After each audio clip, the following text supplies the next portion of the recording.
লন্ডনে গ্রেনফেল টাওয়ারে অগ্নিকাণ্ডের ঘটনায় মৌলভীবাজারের এক পরিবারের ৫ সদস্য নিখোঁজ আছেন। স্বজনরা তাদের খোঁজ চাইছেন। বেঁচে না থাকলে তাদের লাশ যেন দেশে আনার ব্যবস্থা করা হয়। আজ বৃহস্পতিবার নিখোঁজ প্রবাসী কমরু মিয়ার মৌলভীবাজার সদর উপজেলার গ্রামের বাড়িতে গিয়ে জানা যায় ওই পরিবার সম্পর্কে। স্বজনরা জানালেন, ৯০ বছর বয়সী কমরউদ্দিন কমরু মিয়া বছরখানেক ধরে সপরিবারে গ্রেনফেল টাওয়ারের একটি ফ্ল্যাটে থাকেন।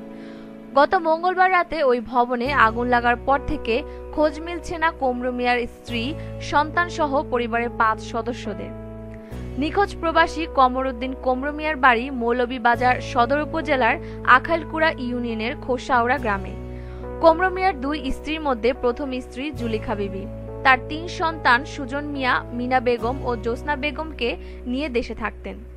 কমরু মিয়া দ্বিতীয় স্ত্রী রাবেয়া বেগম ও ৩ সন্তান আব্দুল হামিদ, আব্দুল হানিফ ও হুসনা আক্তার তনিমাকে নিয়ে লন্ডনের গ্রেনফেল টাওয়ারের ২৪ তলা ভবনে ১৭ ও ১৮ তলায় থাকতেন।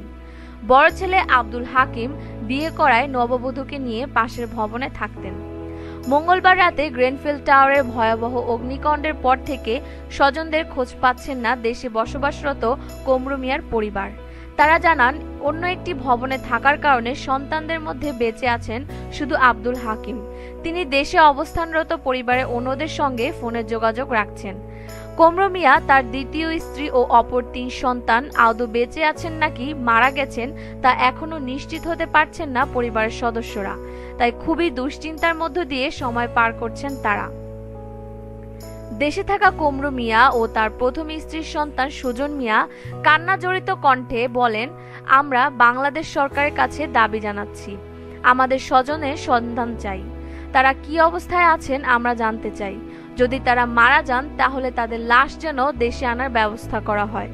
লন্ডনে অবস্থানরত কমরু মিয়ার ছেলে আব্দুল হাকিম বাংলাদেশে অবস্থানকারী ভাই সুজন মিয়াকে জানান, রাত ২:৩০টার দিকে বোন তনিমার সঙ্গে তার কথা হয়। সে বলছিল, আমরা সবাই এখন বাথরুমে, আমাদের বের হওয়ার কোনো উপায় নেই। দয়া করেন আমাদের যেন কষ্টে মৃত্যু না হয়, পারলে আমাদের উদ্ধার করেন। তার আকুতি এখনো আমার কানে ভাসে। ওই ফোন কলের পর তাদের কারো মোবাইলে রাত ২:৩০টার পর থেকে আর যোগাযোগ করা যায়নি। সুজন মিয়া জানান, আগামী ২৯ জুলাই লন্ডনে অবস্থানকারী বোন তনিমার বিয়ে হওয়ার কথা। সর্বশেষ ২০১৬ সালের ফেব্রুয়ারি মাসে দেশে এসেছিলেন তনিমা। ঈদের পর তাদের দেশে আসার কথা ছিল।